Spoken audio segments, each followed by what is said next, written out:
Bom dia, vamos começar hoje nosso devocional com Deus, continuando aqui em Marcos capítulo 9, versículo 30, continuação, que diz assim: o segundo anúncio da paixão.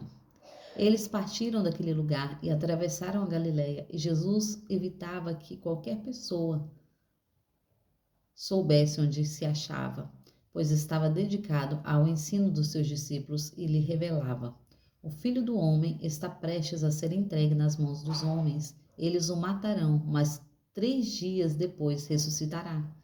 Todavia, eles não conseguiam entender o que ele desejava comunicar, mas tinha receio de inquiri-lo a este respeito. Quem é o maior do reino dos... Então chegaram a Cafarnaum.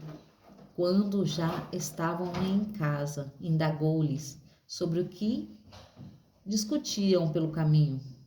Eles, porém, ficaram em silêncio, porque no caminho havia discutido sobre quem era o maior. Assentando-se Jesus, reuniu os 12 e lhe orientou: se alguém deseja ser o primeiro, será o último e servo de todos. E conduziu uma criança, colocou-a no meio deles e, tomando-a nos braços, revelou-lhe: quem receber uma destas crianças por ser meu seguidor, do mesmo modo estará recebendo a mim. Qualquer que me receber não está apenas me recebendo, mas igualmente aquele que me enviou.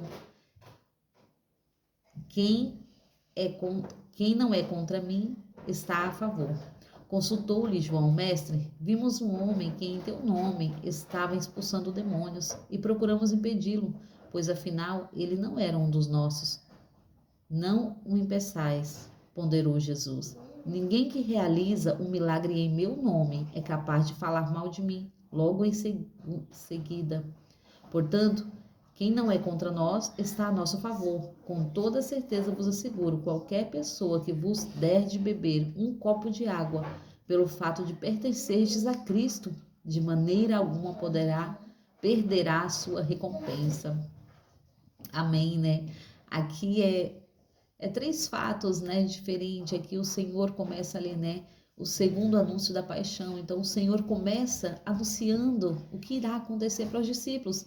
Então Jesus começa a dizer para eles, né, que tudo que ia acontecer, né? Eles partiram daquele lugar e atravessaram a Galileia, né? Pois estava dedicado ao ensino dos seus discípulos e a revelar o Filho do Homem que está prestes a ser entregue nas mãos dos homens. Eles irão matar, mas 3 dias depois ressuscitará. Então Jesus estava falando: vai acontecer tudo isso, mas calma, confia, eu vou ressuscitar. Então, tudo que acontece na nossa vida está predestinado a acontecer.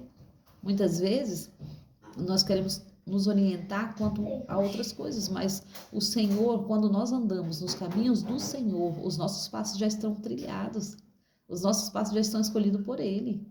Quando nós entregamos a nossa vida ao Senhor e andamos de fato como a palavra nos ensina, não se preocupe.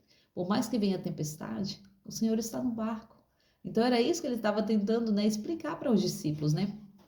E aqui ele diz assim, né?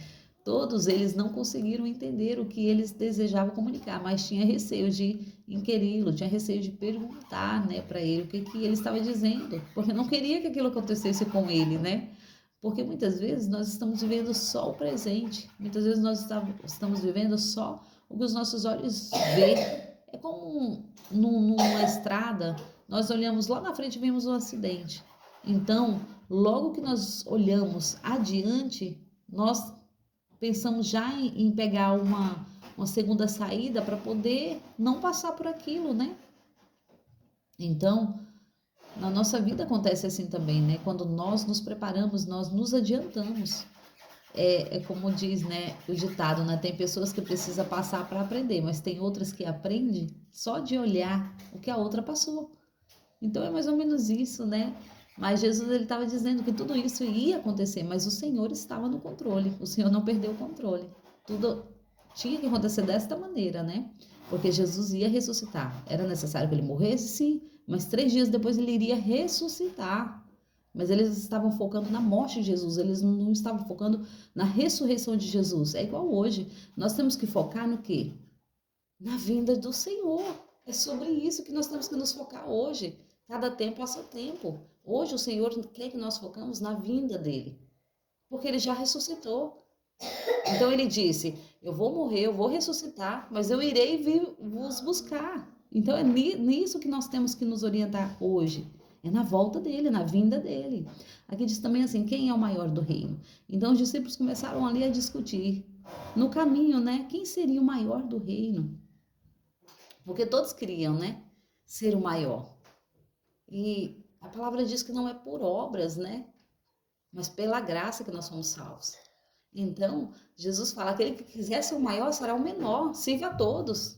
Porque até Jesus, sendo o maior, lavou os pés dos discípulos. Até Jesus, sendo o maior, serviu os discípulos. Então, entenda o fato de nós acharmos que aqui na terra nós seremos o maior mandando, no céu não. Nós seremos o maior servindo. Então, o Senhor está nos orientando quanto a isso. Sirva os seus irmãos. Aquele que servir, aqui na terra ainda, receberá galardão. Então vamos nos orientar, né? Porque é sobre o galardão que Jesus estava falando, né? Aqueles que servir, aqueles que for fiel aqui na terra, receberá o seu galardão. Então tome cuidado para que ninguém roube a sua coroa, né? E aqui também Jesus fala assim: quem não é contra está a favor. Porque os discípulos falam: mestre, a gente viu alguém pregando em teu nome, mas não era um dos nossos. E nós o impedimos. Mas Jesus olha e fala assim: não impeçais, porque aqueles que não é contra mim, a meu favor. Então, aqueles que dar um copo de água a um dos meus, de maneira nenhuma ele ficará sem recompensa. E é sobre isso, né? Aquele que serve um daqueles que é do Senhor, o Senhor o recompensará nesta vida ainda. Entenda, para receber a vida eterna, para receber um nome escrito no livro da vida, é necessário aceitar Jesus como único Salvador, é necessário, né, estar com o Senhor. Então é sobre isso que Jesus está ensinando, é sobre isso que Jesus está falando ali com cada um deles, né? E eles não estavam entendendo, mas hoje nós temos o dever de entender, porque isso hoje serve para nós. Então nós temos o dever de entender a palavra do Senhor, porque tudo já está escrito. Ali eles estavam vivendo. Mas hoje nós temos o manual da vida de Cristo. Nós temos o manual que Ele nos deixou para nós nos orientar. Então entenda, além de nós termos a palavra do Senhor, além de nós termos a palavra, nós temos o Espírito Santo que vem e fala conosco. Então nós temos que tomar cuidado assim, para nós estarmos atentos a ouvir o Espírito Santo. Será que nós temos parado para ouvir? Será que nós temos dobrado o nosso joelho para ouvir a voz do Senhor? Porque Ele muitas vezes quer falar conosco, mas nós estamos tão envolvidos na nossa vida terrena, na nossa vida material, na nossa vida física, que nós não ouvimos o mundo espiritual. Nós não ouvimos o Senhor. Então nós temos que parar, prestar atenção e esperar Ele falar conosco. Porque é sobre isso que é uma oração, né? Uma oração não é você ir lá e só se derramar, se entregar e contar os teus problemas, contar a sua vida ao Senhor e sair de lá mais leve, deixar seu fardo. Não é somente isso. Mas falar com o Senhor é você ir lá e esperar uma resposta. Imagina Jacó. Ele ora ali ao Senhor e o Senhor manda um anjo. E quando o Senhor manda o anjo, ele segura o anjo. Ele falou assim: não, eu não vou deixar você partir enquanto você não me dá minha bênção. Se você veio aqui é porque o Senhor tem algo a me entregar. E ele segurou o anjo. Olha a ousadia de Jacó. Jacó segurou o anjo. Jacó não estava temendo pela sua vida.